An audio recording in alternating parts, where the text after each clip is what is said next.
Hello मेरे प्यारे बच्चों, कैसे हैं आप। उम्मीद करता हूं कि आप स्वस्थ होंगे, सुरक्षित होंगे और अपनी पढ़ाई बहुत अच्छे से कर रहे होंगे। मैं सत्यनारायण द्विवेदी अपने YouTube channel Satya sir physics में आज आपका पुनः एक बार स्वागत करता हूं। बच्चों, आज जो है हम क्लास 12th का नेक्स्ट टॉपिक मतलब न्यूमेरिकल जो है, जो मैंने बोला था आपको कि कूलाम्स लॉ के बेसिस पर जो भी नीट या जेई में क्वेश्चंस आए हैं उस क्वेश्चंस को आज हम करेंगे।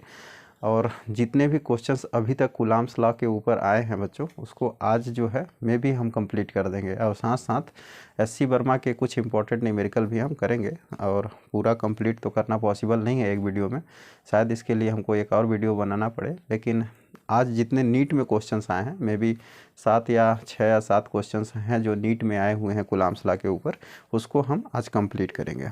तो ये पहला क्वेश्चन लिखा हुआ है आपका, यहाँ पर देखिए कि 2 positive ions each carrying a charge Q are separated by a distance D if F is the force of repulsion between the ions, the number of electrons missing from each ions will be। ठीक है, 2 positive ion, suppose कर लीजिए कि 2 positive ion है, एक है A और दूसरा है B। ठीक है, और each carrying a charge Q, और दोनों के ऊपर चार्ज कितना है बच्चों, Q है। इस पर भी चार्ज Q है और इस पर भी charge Q। Are separated by a distance D distance पर ये सेपरेटेड है। इस तरह से इनके बीच का जो डिस्टेंस है वो कितना है, D। ठीक, if F is force of repulsion between the ions, ये चूँकि सेम टाइप का चार्ज है और सेम टाइप का चार्ज है तो इनमें रिपल्सन ही होगा। और वो रिपल्सन कितना हो रहा है बच्चों, F फोर्स से रिपेल हो रहा है। मतलब यह चार्ज इसको इधर की ओर रिपेल कर रहा है, किस फोर्स से, F फोर्स से।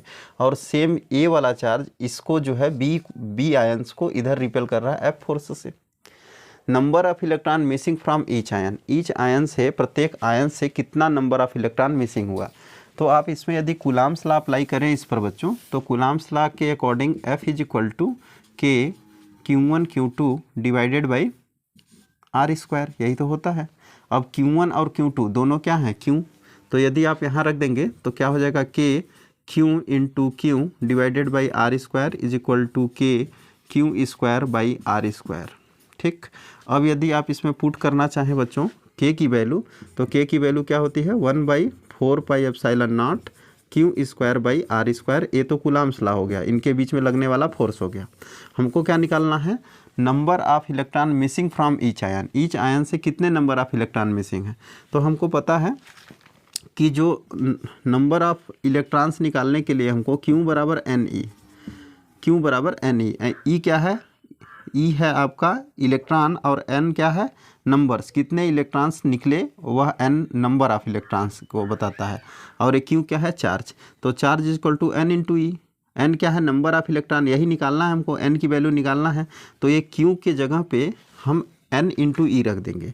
तो F इज इक्वल टू क्या हो जाएगा बच्चों, 1/4 पाई एप्सिलॉन नॉट NE का whole square divided by R square. ठीक है, अब यहाँ से यदि आगे देखें तो F is equal to 1/4 pi epsilon naught N square E square divided by R square. ये तो यहाँ हो गया। अब यहाँ पर यदि हमको N की वैल्यू चाहिए, N की वैल्यू, नंबर ऑफ इलेक्ट्रॉन कितना है, तो इसको बच्चों 4 पाई एप्सिलॉन नॉट को यहाँ ले जाइए। 4 पाई एप्सिलॉन नॉट जब इधर जाएगा तो ऊपर में जाएगा, ये नीचे है तो ये यहाँ ऊपर में चला जाएगा, R स्क्वायर भी ऊपर में चल जाएगा। तो हमारा आ जाएगा F into 4 pi epsilon naught R square. नीचे वाली चीज़ें ऊपर चली गई और इधर क्या बचा, N स्क्वायर और E स्क्वायर। हमको क्या चाहिए, N की वैल्यू चाहिए, तो E स्क्वायर कहाँ आएगा, नीचे। तो F into 4 pi epsilon naught R square divided by E square is equal to N square. Square हटाएंगे बच्चों तो क्या हो जाएगा, F into 4 pi epsilon naught R square by E square, और यहाँ रूट, ये हो गया नंबर ऑफ इलेक्ट्रॉन हमारा जो मिसिंग है उसकी वैल्यू। तो यहाँ पर देख लीजिए F into 4 pi epsilon not, ये D है, सॉरी ये जो डिस्टेंस है ये D है, तो यहाँ पर D स्क्वायर होगा बच्चों, D स्क्वायर होगा, सभी जगह आप D कर लेंगे तो ये D स्क्वायर होगा। तो F into 4 pi epsilon naught D square by E square. ठीक है, 4 pi epsilon naught F D square by E square, 4πε0 D square by E square into F. तो ऑप्शन नंबर सी हमारा जो है वह correct हो गया। इस तरह से पहला क्वेश्चन कंप्लीट हो गया। यह क्वेश्चन जो है 2010 में आया हुआ है नीट में। तो नेक्स्ट क्वेश्चन हम देखते हैं इसका कि नेक्स्ट क्वेश्चन क्या होगा। नेक्स्ट क्वेश्चन इसका, ओके बच्चों, ये नेक्स्ट क्वेश्चन आ गया हमारा। और यह क्वेश्चन आपका आया हुआ है 1995 में।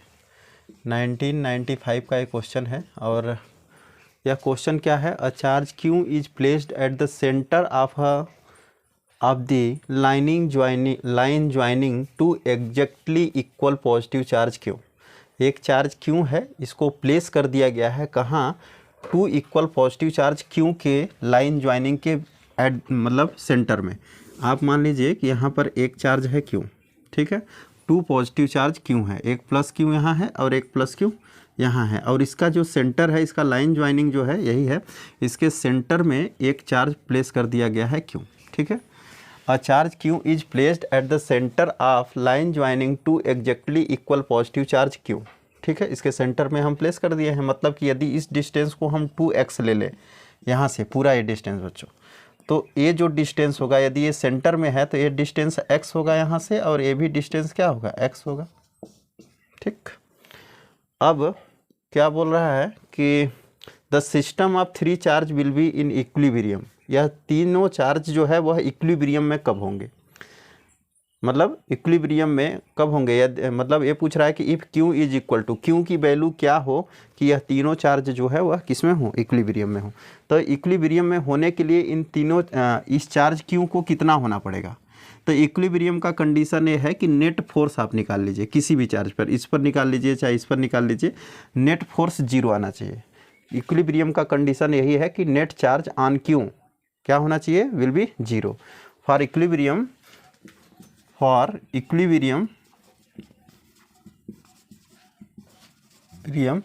Net charge on Q will be zero होना चाहिए बच्चों। इस पर नेट फोर्स 0 होना चाहिए। अब ये देखना है कि इस पर फोर्स कौन कौन लगाएगा। तो एक तो ये चार्ज जो रखा है ये फोर्स लगाएगा, और ये चार्ज क्यों है, यह पॉजिटिव है। यदि पॉजिटिव चार्ज है तो इस पर फोर्स लगाएगा किस डायरेक्शन में, इस डायरेक्शन में। किसके द्वारा, इसके द्वारा एक फोर्स लगेगा, किसके, एफ क्यू। इसके द्वारा लगने वाला फोर्स को हम एफ क्यू बोल दे रहे हैं। और एक तो ये चार्ज है, ये भी इसके ऊपर फोर्स लगाएगा। ए पॉजिटिव है तो यह भी इसी डायरेक्शन में रिपेल करेगा, इसको हटाने की कोशिश करेगा, और उसको हम बोल दे रहे हैं एफ कैपिटल क्यू। तो दोनों फोर्स इसी डायरेक्शन में लगेगा, ठीक। और इस मतलब इस चार्ज पर कौन कौन फोर्स लगाएगा, एक तो ए लगाएगा और दूसरा ए लगाएगा फोर्स इस पर, ठीक। तो नेट चार्ज कितना होगा, तो पहले इन नेट चार्ज क्या होना चाहिए, 0 होना चाहिए नेट चार्ज। तो इसके द्वारा लगाया हुआ फोर्स प्लस इसके द्वारा लगाया हुआ फोर्स को ऐड करें और उसको किसके बराबर कर दें, 0 के बराबर। नेट चार्ज क्या होना चाहिए, 0 का, किस कंडीशन में, इक्विलिब्रियम कंडीशन में। इस चार्ज को, ये तीनों चार्ज इक्विलिब्रियम में कब होंगे, तो इक्विलिब्रियम में होने के लिए किसी एक चार्ज पर निकाल लीजिए उसका नेट फोर्स। यदि नेट फोर्स यदि 0 आ रहा है तो ये इक्विलिब्रियम में होंगे। तो नेट फोर्स निकालने के लिए हमने ये देखा कि इस कौन कौन इस चार्ज पर फोर्स लगा सकता है। तो एक तो ये चार्ज लगाएगा, एक दूसरा ये लगाएगा। तो इसके द्वारा लगा हुआ फोर्स प्लस इसके द्वारा लगा हुआ फोर्स इक्वल टू क्या हो, 0। तो कौन सा फोर्स, एफ स्मॉल क्यू के द्वारा प्लस एफ कैपिटल क्यू के द्वारा लगा हुआ फोर्स क्या होना चाहिए, का सम 0 के बराबर होगा इक्विलिब्रियम कंडीशन में। तो इसके द्वारा लगा हुआ फोर्स एफ क्यू, इन दोनों के बीच में लगने वाला फोर्स कैसे लिखेंगे, तो क्या होगा बच्चों, के क्यू, ये दोनों चार्ज के क्यू बाई आर स्क्वायर, इसके बीच का डिस्टेंस यानी एक्स स्क्वायर, प्लस इनके बीच का फोर्स क्या है, इन दोनों के बीच का फोर्स। तो क्या हो जाएगा बच्चों, के क्यू बाई इनके बीच का डिस्टेंस क्या है, 2x का होल स्क्वायर, ठीक, इक्वल टू क्या, 0। अब आप फिर से नीचे देखिए, K Q by X square plus K Q square by 4x square is equal to क्या, जीरो। अब यहाँ से कॉमन क्या है, के दोनों में है, बाहर निकल जाएगा। क्यों, यहाँ एक है, यहाँ दो है, एक बाहर निकल जाएगा। एक्स स्क्वायर नीचे है, एक्स स्क्वायर नीचे है, बाहर निकल जाएगा। तो इसको आप बाहर ले लीजिए, यानी कॉमन ले लीजिए। तो के बाहर निकल गया, एक क्यों बाहर निकल गया, और नीचे से एक्स स्क्वायर बाहर निकल गया। तो एक्स स्क्वायर बाहर हो गया बच्चों। क्या बच गया यहाँ पर, यहाँ पर बच गया एक क्यों, और यहाँ पर बच गया क्या, एक दो क्यों था तो एक क्यों बचा है। तो यहाँ पर क्या बचा, स्मॉल क्यों बाई एक्स स्क्वायर तो बाहर आ गया, मतलब कुछ नहीं है यहाँ पर। प्लस यहाँ पर क्या है बच्चों, यहाँ पर है आपका क्या निकल गया, क्यों बचा यहाँ पर। तो यहाँ हो गया क्यों, अब डिवाइड बाई 4, ये बच गया, इक्वल टू क्या है, जीरो। इस पूरे टर्म्स को उठा के यदि हम इधर ले जाएं तो क्या हो जाएगा, जीरो। तो क्यों प्लस क्यों बाई 4 इज इक्वल टू क्या हो गया, जीरो। तो क्यों की वैल्यू क्या आ गई, माइनस क्यों बाई 4। यानी क्यों की वैल्यू माइनस क्यों बाई 4 हो जाए तो यह तीनों चार्ज किस में हो जाएंगे, इक्विलिब्रियम में हो जाएंगे। तो इस तरह से आपको निकालना है। इक्विलिब्रियम जब भी पूछे तो इक्विलिब्रियम का कंडीशन है कि किसी एक चार्ज पर आप फोर्स निकाल दीजिए और उसको किसके बराबर कर दीजिए, जीरो। यदि यदि यही पूछ देता कि इक्विलिब्रियम में है कि नहीं, तो आप क्या करते, फोर्स निकालते। यदि उस फोर्स की वैल्यू जीरो आ जाती तो वह चार्ज अपने आप में क्या होते, इक्विलिब्रियम में होते। तो इस तरह से हमारा ऑप्शन नंबर सी जो है वह करेक्ट होगा। नेक्स्ट देखते हैं, नेक्स्ट क्वेश्चन क्या है। ओके बच्चों, नेक्स्ट हमारा जो है क्वेश्चन है, और यह क्वेश्चन जो है वह में भी हमको लगता है कि 2019 का क्वेश्चन है बच्चों। 2019 का एक क्वेश्चन है, और इसमें पूछा है कि two charges A and B having charges plus Q and minus Q respectively. 2 point charge A and B है। ए एक पॉइंट चार्ज है और एक पॉइंट चार्ज क्या है बच्चों, बी।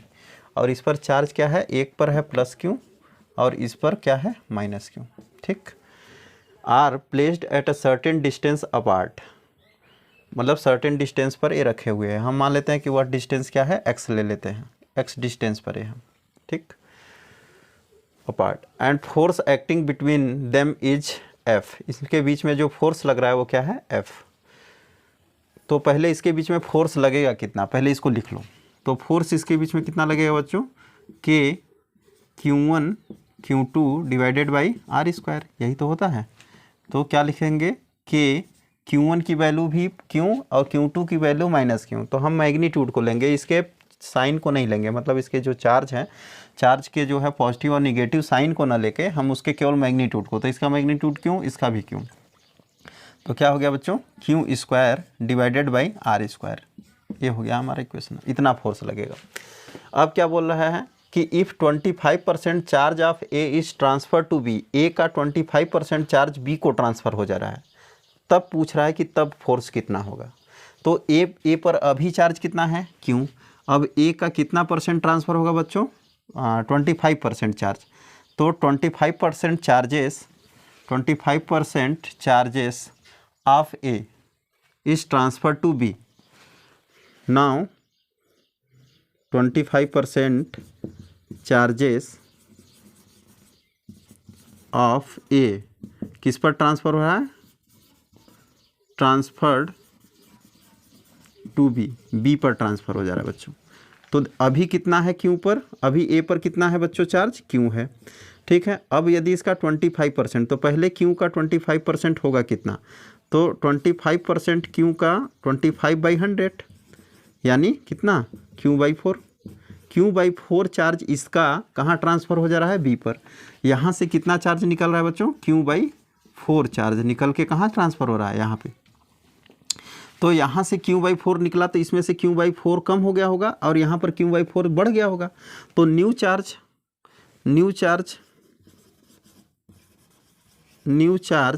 ऑन ए पर नया चार्ज कितना होगा, तो ए पर नया चार्ज कितना होगा बच्चों, तो कम हो जाएगा कितना, क्यू बाई 4 निकल गया तो क्यू बाई 4 कम कर दीजिए। पहले कितना था क्यू, अब क्यू बाई 4 तो निकल गया।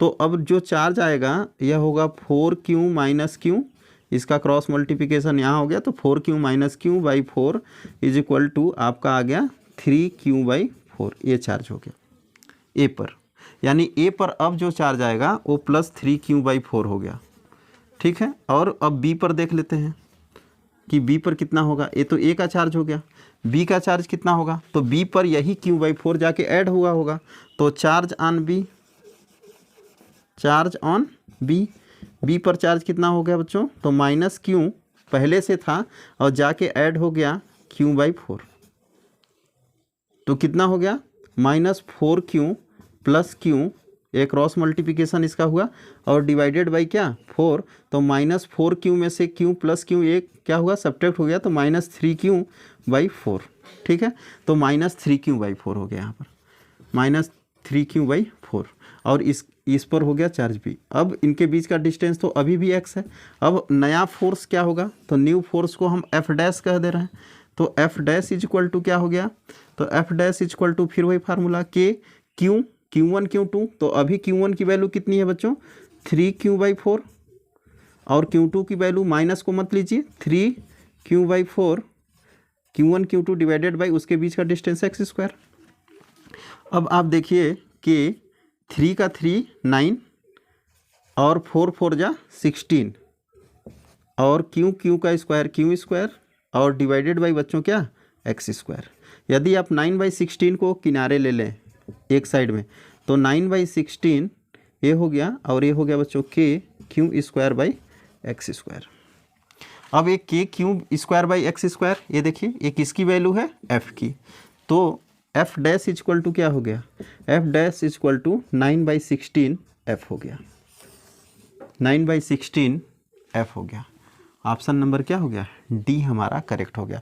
लेकिन इतना टाइम आपको कॉम्पिटिटिव एग्जाम्स में नहीं मिलेंगे कि इस तरह से आप जो है क्वेश्चंस को इतना ज़्यादा सॉल्व कीजिए। तो मान लीजिए आपके बोर्ड में आया तो आप इस तरह से सॉल्व करेंगे, लेकिन यदि आपकी कॉम्पिटिटिव एग्जाम में यह क्वेश्चन जैसे आया है 2019 में, तो 1 मिनट में इसको सॉल्व करना है, तो ये देखिए कि कितना ट्रांसफ़र हो रहा है।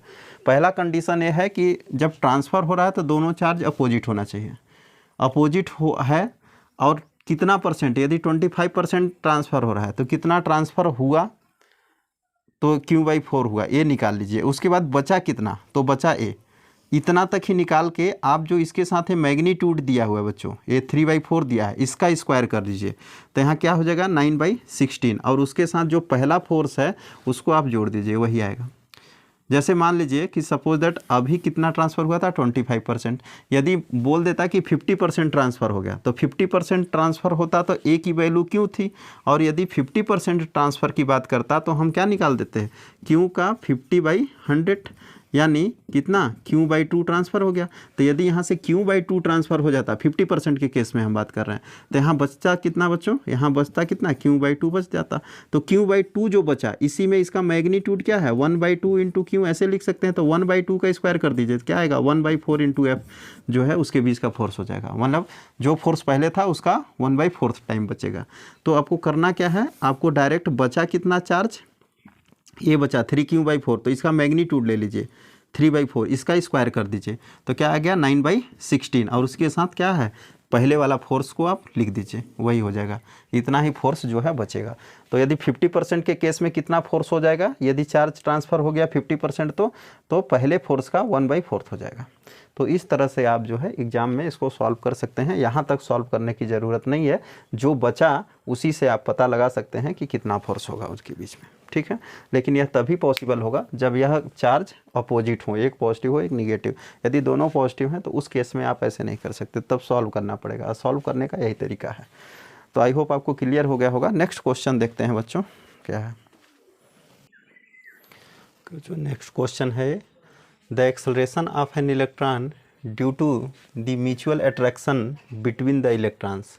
इलेक्ट्रॉन के बीच में, दो इलेक्ट्रॉन्स के बीच में म्यूचुअल अट्रैक्शन हो रहा है, उसके कारण जो एक्सेलरेशन है, between the electron and proton, बोल रहा है mutual attraction between electron and proton when they are 1.6 angstrom apart etch.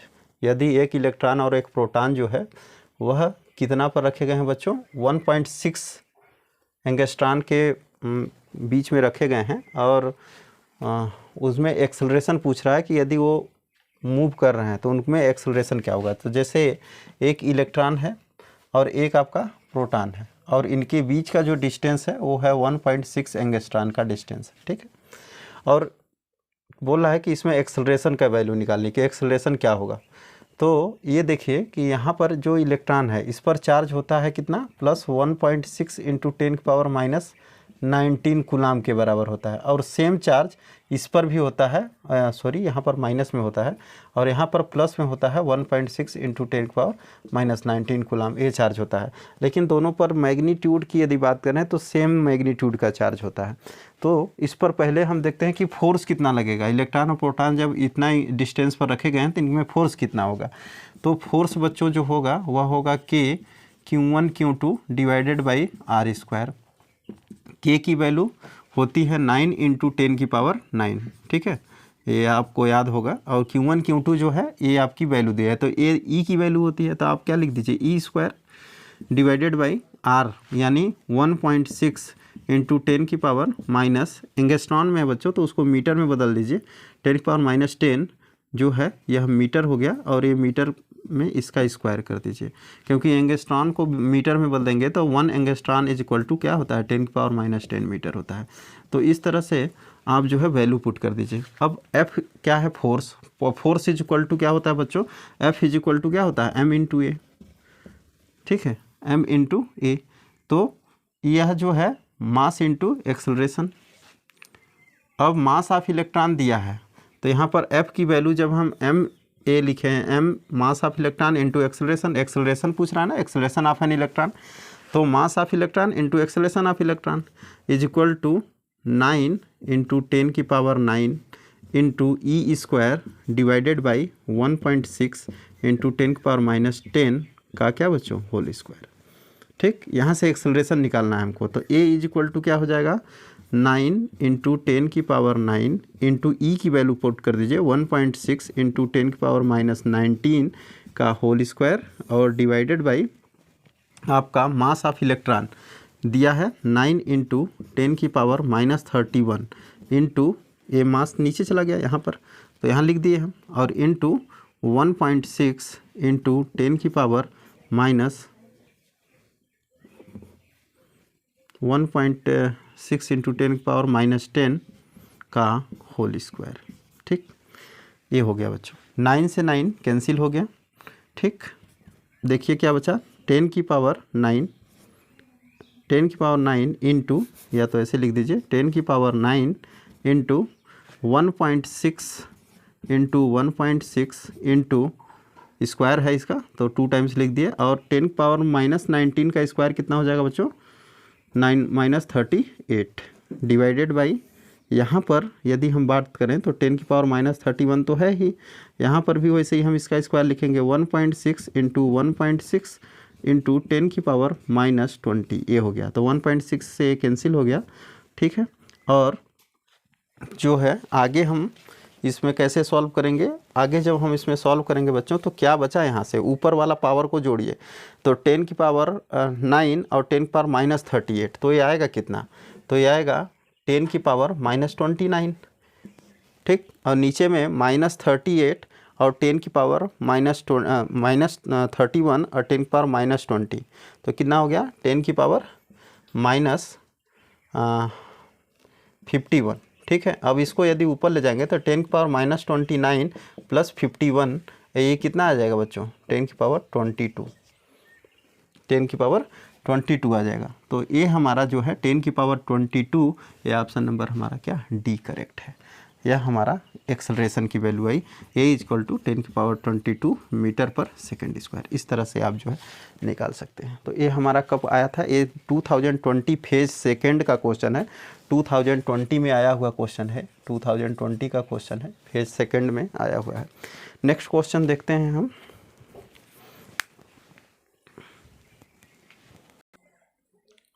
Okay बच्चों, ये नेक्स्ट क्वेश्चन 2013 में आया हुआ क्वेश्चन है, और फिर 2016 में भी सेम टाइप का क्वेश्चन है, थोड़ा सा बदला हुआ है तो उसको भी हम देख लेंगे। क्वेश्चन क्या दिया है, 2 pitch balls carrying equal charges are suspended from point by strings of equal length, the equilibrium separation between them is R. बोला कि इक्वल लेंथ से 2 पीच बाल जो है इक्वल चार्ज, जिन पर इक्वल चार्ज है, मान लेते हैं कि इस पर चार्ज क्यों है, इस पर भी चार्ज क्यों है, वह इक्वल लेंथ के स्ट्रिंग से जो है, एल लेंथ के स्ट्रिंग से जो है वो क्या किए गए हैं, से सस्पेंडेड किए गए हैं और ये इक्विलिब्रियम सेपरेशन में है। कितने डिस्टेंस पर? r डिस्टेंस पर। सेम चार्ज है तो रिपल्सन होगा बच्चों, और रिपल्सन के कारण यह जो एक दूसरे से दूर जाएंगे और r डिस्टेंस पर जाकर वह कुछ इस तरह से रुके हुए हैं। अब बात ये आई कि अब इसमें ये पूछ रहा है कि now strings are rigidly clamped at half of the point. यदि इस को जो इसका लेंथ है, नाउ स्ट्रिंग, ये जो स्ट्रिंग है इसको हाफ पर क्लैम्प्ड कर दिया जाए। ये पूरा डिस्टेंस y था, ये यहाँ से लेके यहाँ तक y डिस्टेंस था, अब इसको हाफ पर लाके y/2 डिस्टेंस पर क्लैम्प कर दिया गया। तो ये जो r डैश होगा वो कितना होगा?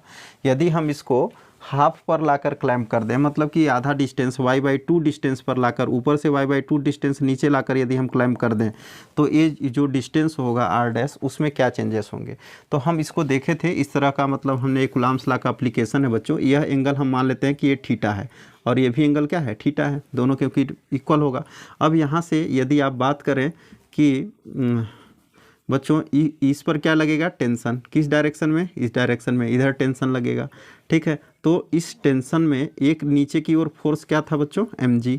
ये mg कहाँ लगेगा? नीचे की ओर। और इस टेंशन के दो कंपोनेंट होंगे, एक कंपोनेंट तो इधर हो जाएगा ऊपर की ओर और एक कंपोनेंट इधर हो जाएगा, और इधर वाला जो ए एंगल है ये थीटा होगा। थीटा एंगल क्यों होगा? क्योंकि ये थीटा है तो ये थीटा होगा। तो थीटा के साथ वाला जो कंपोनेंट होता है वह हमेशा कॉस में जाता है, तो ए वाला जो होगा वह टी कॉस थीटा होगा, ठीक है। ए इधर टी कॉस थीटा और ए वाला जो होगा वह क्या होगा? टी साइन थीटा होगा, ठीक है। तो T sine theta, T cos theta, मैंने इसको प्रीवियस वीडियो में कूलम्ब्स लॉ के एप्लीकेशन में इसको हमने एक्सप्लेन किया है, इसके कंपोनेंट को, ठीक है। इसका फ्री बॉडी डायग्राम यदि आप इस तरह से बना दें कि यह हमारा क्या है, यदि हम इसका FBD बनाएं, ये हमारा क्या है? ये इक्वल चार्ज है। तो चार्ज में ये इधर लग रहा है क्या? टेंशन, ये है टेंशन, और इधर जो है इसका एक कंपोनेंट इधर होगा और दूसरा कंपोनेंट इसका इधर होगा। ये इधर वाला जो कंपोनेंट होगा ये थीटा है यहाँ पर, तो ये वाला होगा टी कॉस थीटा, ठीक है। इधर क्या होगा बच्चों? T sine theta. इधर नीचे क्या काम कर रहा है? mg। इधर क्या काम कर रहा है बच्चों? Repulsion force. यह जो चार्ज है इसको इस डायरेक्शन में रिपल्सन फोर्स लगा रहा है और वो फोर्स है Fe, इलेक्ट्रोस्टैटिक फोर्स। तो हमको पता चल गया कि कौन सा फोर्स किस डायरेक्शन में लग रहा है, ठीक है। टी टेंशन का कंपोनेंट एक इधर टी कॉस थीटा, दूसरा कंपोनेंट टी साइन थीटा इधर, mg उसका वेट नीचे की ओर और इलेक्ट्रोस्टैटिक फोर्स इस डायरेक्शन में लग रहा है। अब कौन सा फोर्स किसको बैलेंस कर रहा है? तो टी कॉस थीटा किसको बैलेंस कर रहा है? mg को, ठीक है। तो टी कॉस थीटा किसको बैलेंस कर रहा है बच्चों? टी कॉस थीटा बैलेंस कर रहा है mg को, ठीक। और Fe किसको बैलेंस कर रहा है? टी साइन थीटा को। तो टी साइन थीटा को कौन बैलेंस कर रहा है? Fe, ठीक। ये हो गया हमारा, ये है इक्वेशन नंबर 1, ये है इक्वेशन नंबर 2। दोनों को यदि आप डिवाइड कर दीजिए यानी 2/1 कर दीजिए, इक्वेशन 2/1 कर दीजिए तो क्या होगा? साइन थीटा बटा कॉस थीटा, ठीक है। टी तो कट जाएगा तो क्या बचेगा? Sine theta divided by cos theta, और ये हो जाएगा Fe divided by mg। I hope आपको यहाँ क्लियर होगा। साइन बाई कॉस को बच्चों क्या लिखते हैं? साइन बाई कॉस हमारा होता है क्या? Tan theta. Tan theta is equal to क्या हो गया? Fe by mg। Fe क्या है? फोर्स, इलेक्ट्रोस्टैटिक फोर्स इनके बीच का। तो इलेक्ट्रोस्टैटिक फोर्स होगा कितना बच्चों? Fe इज इक्वल टू के Q1 Q2 डिवाइडेड बाई क्या? R square. और दोनों पर सेम चार्ज है तो क्या होगा? K Q square by R square, यही तो होगा, K Q square by R square. तो हम Fe के जगह जो है वह ए पुट कर सकते हैं, ए वैल्यू। तो tan theta is equal to आएगा क्या बच्चों? Tan theta is equal to आएगा K Q square by R square mg। I hope आपको यहाँ तक क्लियर हो गया होगा कि tan theta is equal to K Q square upon R square mg, ये हो गया। अब देखिए टेन थीटा की वैल्यू आप इस फिगर से निकालिए। इस फिगर से यदि आप टेन थीटा की वैल्यू निकालना चाहें इस वाले ट्रायंगल से, तो यहाँ जो थीटा है तो इसके सामने की साइड परपेंडिकुलर होगी, और ये परपेंडिकुलर होगा तो ये बेस होगा बच्चों। क्यों? क्योंकि यहाँ 90 बन रहा है तो ये तो हाइपोटेनस है, तो ये परपेंडिकुलर, तो ये क्या है? बेस, ठीक। तो यदि हम टेन थीटा की वैल्यू लिखना चाहें तो tan theta is equal to होता है क्या? Perpendicular by base. Tan theta is equal to होता है परपेंडिकुलर बाई बेस। तो टेन थीटा में परपेंडिकुलर ये डिस्टेंस कितना होगा? तो ये पूरा तो r है, तो ये कितना होगा? r/2। तो परपेंडिकुलर हो गया r/2, और बेस कितना है बच्चों? तो बेस है हमारा y। तो ये हो गया y is equal to K Q square बट्टा में आर स्क्वायर mg, ये हो गया। अब आगे यहाँ से हम जो है y की वैल्यू निकालते हैं। तो y की वैल्यू यदि हम निकालना चाहें तो y को आप यहाँ भेज दीजिए और इसको यहाँ भेज दीजिए, और के क्यू स्क्वायर को कहाँ भेज दीजिए, नीचे भेज दीजिए। मतलब y को यहाँ, के क्यू स्क्वायर को यहाँ और आर स्क्वायर एम जी को ऊपर। तो हमारा आया क्या बच्चों, हमारा आया r/2, ये तो था ही, और ऊपर में A R square M G गया तो क्या हो गया r³ mg, ये हो गया r³ mg, और नीचे में क्या है 2 तो ये है, और यहाँ पर आ गया k² इज इक्वल टू क्या y, ये हमारा हो गया। यानी हम क्या बोल सकते हैं कि हमारा क्या आया बच्चों, y इज इक्वल टू आया r³ mg/2k⁴। इसका मतलब हम इसको मास जी की वैल्यू कांस्टेंट, के कांस्टेंट, चार्ज कांस्टेंट यदि है तो हम क्या बोल सकते हैं कि y directly proportional to r³। इसका मतलब ऐसे भी तो लिख सकते हैं कि r, यदि इस क्यूब को इधर ले आइए तो r directly proportional to y⁴ 1/3, ये हो गया। अब क्या है बच्चों, ये हमारा इक्वेशन नंबर 3 हो गया। यहाँ पर देखिए अब क्या कर दिया गया, इसको आधा कर दिया गया, ये जो डिस्टेंस y था उसको y/2 कर दिया गया। ठीक है, तो हम क्या लिख सकते हैं नाउ अकॉर्डिंग टू क्वेश्चन के अकॉर्डिंग क्या हो गया है कि r' जो है वह डायरेक्टली प्रोपोर्शनल टू क्या हो जाएगा, यहाँ r किसके प्रोपोर्शनल है, y⁴ 1/3, तो r' किसके प्रोपोर्शनल हो जाएगा, y/2 1/3। ठीक है, तो r' is directly proportional to, अब इसका पावर जो है खोल दीजिए तो y की पावर क्या होगा 1/3 और 2 की पावर भी क्या होगा 1/3। ठीक है, तो r' इज इक्वल टू बच्चों क्या हो जाएगा y⁴ r' directly proportional to y⁴। तो y⁴ डायरेक्टली प्रोपोर्शनल किसके है, r के, तो y⁴ के जगह हम क्या लिख सकते हैं, r लिख सकते हैं। तो r' is equal to r divided by 2 की पावर 1/3, y⁴ 1/3 के जगह हम क्या लिख दिए r, तो ये आ गया। अब हम क्या बोल सकते हैं कि r' इज इक्वल टू 1/3 का मतलब क्या होता है क्यूब रूट, यानी r/√2, ये हमारा r' is equal to r/√2 1/3, ये भी सही है, ऐसे भी ऑप्शन में आ सकता है। तो ये ऑप्शन कहाँ हमको दिखाई दे रहा है, ये ऑप्शन जो है बच्चों यहाँ है, ये है। ठीक है, ये वाला ऑप्शन नंबर बी, यहाँ पर ये ⁴2 है। ठीक है, ये तो इस तरह से हम जो है ये r' जो है जब क्लैम्प कर दिए कितना हाफ डिस्टेंस पर, तो r' की वैल्यू इतनी हो जाएगी। ठीक है, r' की वैल्यू हमको पूछा था, r' हमें निकाल दी। तो इस तरह से ये प्रॉब्लम 2013 में आया था, कूलाम्ब्स लॉ पर है। एक क्वेश्चन और ही है कूलाम्ब्स लॉ पर 2016 में पूछा है, देखते हैं उसको क्या होगा। तो जो बचे हुए क्वेश्चन हैं बच्चों उसको हम जो है 1-2 क्वेश्चन और नीट के बच गए हैं उसको, और जो है आपका SC वर्मा के जो क्वेश्चन कूलाम्ब्स लॉ पर है उसको हम नेक्स्ट वीडियो में लाएंगे। और उसके बाद हमारा नया topic electric field, electric potential, ये सब जो है वह आएगा, और सीक्वेंस में वीडियो जो है इस तरह से चलती रहेगी। आज के लिए इतना ही, thank you, have a nice day.